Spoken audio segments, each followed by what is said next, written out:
여러분, 혹시 이런 생각 해보신 적 있나요? 교회 가도 하나님 목소리가 들리는 것도 아니고 그냥 사람들끼리 모여 노래하고 이야기하는 것 같은데 왜 예배가 필요할까요? 사실 아주 솔직한 질문입니다.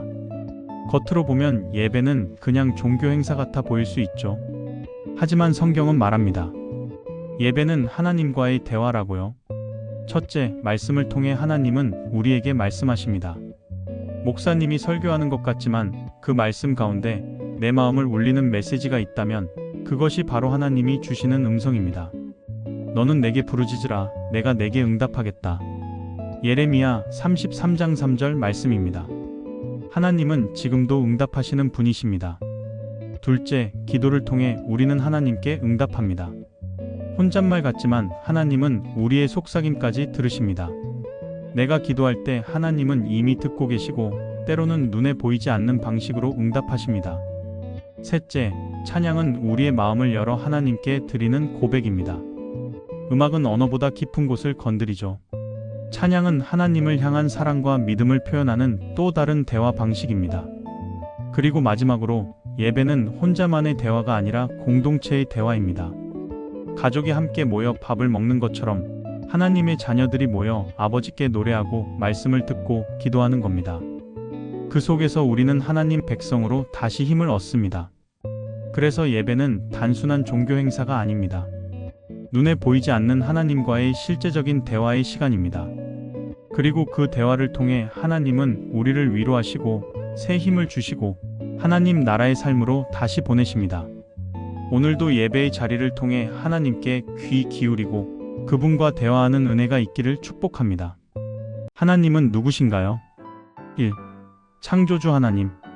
성경은 하나님을 세상의 시작을 여신 분, 곧 창조주로 소개합니다. 하늘과 땅, 별과 바람, 그리고 우리 한 사람 한 사람까지 하나님이 만드셨습니다. 그래서 우리는 우연히 존재하는 것이 아니라 하나님의 뜻과 계획 속에 지어진 소중한 존재입니다. 2. 아버지 되시는 하나님. 하나님은 단순히 멀리 계신 창조주가 아니라 우리의 아버지가 되십니다. 자녀를 사랑하듯 우리를 사랑하시고 때로는 바른 길로 이끄시며 연약할 때는 품어주십니다. 예수님도 기도할 때 하늘에 계신 우리 아버지라고 부르라고 가르쳐 주셨습니다.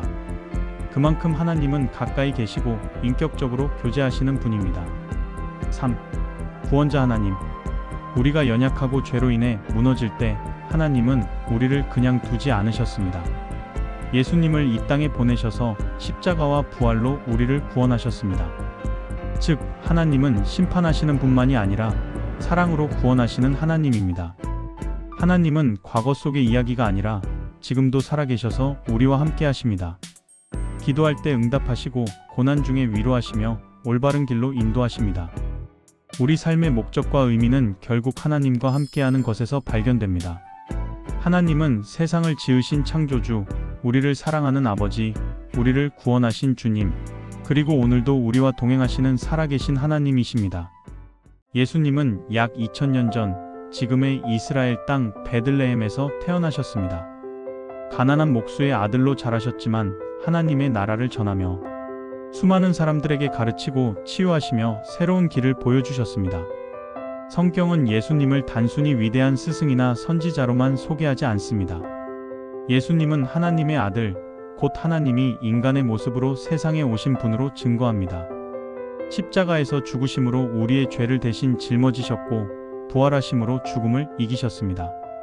그래서 예수님은 구원자, 즉 우리의 죄를 용서하고 하나님께 나아가는 길이 되신 분입니다. 예수님은 단순히 과거의 인물이 아니라 오늘도 살아 역사하시는 분입니다. 그분은 우리와 함께 하시며 슬플 때 위로하시고 두려울 때 용기를 주시며 길을 잃을 때 빛으로 인도하십니다. 예수님은 나는 길이요 진리요 생명이라고 말씀하셨습니다. 즉, 삶의 방향과 의미, 그리고 영원한 소망이 바로 예수님 안에 있습니다. 예수님은 역사 속의 인물이자 우리의 구원자, 그리고 오늘도 함께 하시는 주님입니다. 그분을 만날 때 우리는 참된 평안과 소망을 얻게 됩니다. 당신의 삶 속에서 진리의 예수님을 만나 참된 평안과 소망을 누리시길 바랍니다. 성령님은 누구신가요? 1. 삼위일체 하나님 중 한 분. 성부 하나님, 성자 예수님, 성령 하나님 가운데 성령 하나님이십니다. 즉, 성령님은 단순한 힘이나 바람 같은 존재가 아니라 인격을 가지신 하나님입니다. 이 우리와 함께 하시는 하나님, 예수님은 승천하시면서 제자들에게 내가 너희를 고아와 같이 버려두지 않고 성령을 보내겠다고 약속하셨습니다. 즉, 성령님을 믿는 사람 안에 거하시며 항상 함께 하시는 하나님입니다. 우리를 떠나지 않고 위로하고 지혜를 주시며 바른 길로 인도하십니다. 3. 성령님의 역할. 성령님은 우리 삶 속에서 다양하게 역사하십니다. 마음을 새롭게 하시고 낡은 삶을 버리고 새 사람이 되게 도와주십니다. 잘못을 알게 하고 회개하도록 이끌어 주십니다. 두려움 대신 믿음으로 살게 해주십니다. 우리가 연약할 때 대신 간구하십니다. 사랑, 희락, 화평, 오래 참음 등 삶 속에서 성령의 열매를 맺게 하십니다. 성령님은 교회 안에서만 역사하는 분이 아니라 오늘도 내 삶의 작은 부분까지 함께 하시는 하나님입니다. 성령님과 동행할 때 우리는 흔들리지 않고 하나님의 뜻을 따라 살아갈 수 있습니다.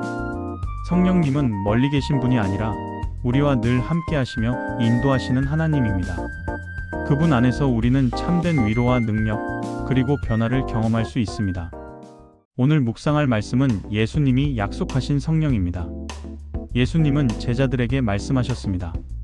내가 아버지께 구하겠으니 또 다른 보혜사, 곧 진리의 성령을 너희에게 주사 너희와 영원히 함께 있게 하시리라. 성령은 단순한 개념이 아니라 하나님과 예수님의 임재가 우리 안에서 살아 움직이도록 연결해주는 분입니다. 초대교회 성도들이 성령으로 충만해 담대히 복음을 전했듯이 오늘날 믿는 우리에게도 동일하게 임재하십니다. 성령은 우리의 마음을 새롭게 하고 올바른 길로 인도하며 삶 속에서 하나님의 사랑을 실천하게 도와주십니다. 때로는 힘들고 지치며 길을 잃은 것처럼 느낄 때 성령은 우리를 붙들어주고 기도와 예배를 통해 하나님의 능력을 경험하게 하십니다. 중요한 것은 성령의 약속이 그때만 유효했던 것이 아니라 오늘날까지 살아있다는 것입니다. 모든 세대가 성령 안에서 하나님의 인도와 힘을 경험할 수 있습니다. 우리가 마음을 열고 기도하며 성령을 의지할 때 삶 속에서 용기와 평안을 얻고 하나님과 더 깊이 연결될 수 있습니다. 오늘도 내 마음을 하나님께 열고 성령의 인도하심을 구하십시오. 작은 선택 속에서도 성령이 우리를 도우시며 올바른 길로 안내하시고 사랑과 은혜를 실천하게 하십니다. 예수님이 약속하신 성령은 오늘도 우리와 함께 하시며 믿는 자에게 능력과 위로, 평안을 주십니다. 오늘 하루 성령 안에서 하나님과 동행하며 마음속 평안과 삶의 힘을 경험하는 시간이 되길 바랍니다. 사랑과 은혜가 풍성하신 주님, 오늘도 저를 깨우시고 새로운 하루를 허락해 주셔서 감사합니다. 주님의 손길로 보호하시고 인도하심을 잊지 않게 하옵소서. 주님, 저는 연약하여 넘어지기 쉽고 제 뜻을 앞세우며 주님의 뜻을 잊을 때가 많습니다. 알게 모르게 지은 죄를 주님 앞에 고백하오니 예수님의 보혈로 깨끗하게 씻어주시고 다시 새 마음으로 살게 하옵소서. 주님, 작은 일에도 감사할 수 있는 눈을 열어주시고 제가 가진 것보다 주님이 베푸신 은혜를 먼저 바라보게 하옵소서. 불평보다 감사가 제 입술에서 흘러나오게 하시며 제 삶이 다른 이들에게도 기쁨과 위로가 되게 하옵소서. 주님, 오늘도 많은 선택의 순간을 만나게 될 텐데 그때마다 지혜를 주셔서 바른 길을 따르게 하시고 사람들과의 관계 속에서 겸손과 온유함으로 대하게 하옵소서. 어려움과 두려움이 제 앞을 가로막을 때 저의 스스로가 아닌 주님을 의지하는 믿음을 허락하시며 용기를 내어 주님이 기뻐하시는 길을 걷게 하옵소서. 주님, 제 하루가 단순히 흘러가는 시간이 아니라 주님의 뜻을 이루는 귀한 시간이 되기를 원합니다. 제 마음과 생각, 손과 발이 주님께 쓰임받게 하시고 오늘도 주님의 사랑을 나누는 삶을 살게 하옵소서. 이 모든 말씀 우리 주 예수 그리스도의 이름으로 기도드립니다. 아멘.